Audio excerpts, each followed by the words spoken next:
Takole je bila Kostanjevica v času poplav videti iz zraka. Ljudje so se po cesti vozili v čolnih, škornjih, ki so jim segali do pasu, so iz poplavljenih hiš reševali oblačila in hrano. Do tule je segala voda na dvorišču, mi pokažeta Nika in Jan. Hitro smo tekli v hišo in smo se dvignili, nastojala, pa smo pa samo še čakali, kdaj bo voda not prišla. To je bilo pa vse pod vodo. Celo dvorišče se ni dalo nikamor? Ne, samo s čolnom se je lahko dalo noter.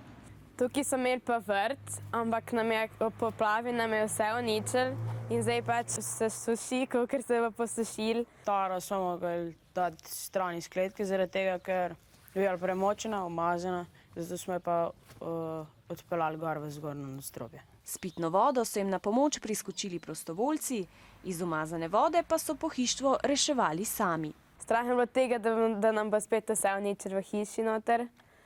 Ampak itak smo pred 4 leti vse zamenjali, ker nam je vse dvignilo. Tokrat jih voda ni presenetila. V hiši je bilo 15 cm vode in smo opazovali, kakšno je bilo stanje, zato smo vso pohištvo rešili. Voda je odtekla po 3 dneh. Vsi domači so prijeli za metle in očistili umazanijo, ostale so le še razmočene stene, ki jih suši posebna naprava.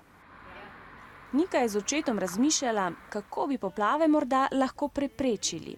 Mogoče je res dobro, da bi struge poglobili malo bolj noter, da se pa ne bi več tako po toku razlivala voda.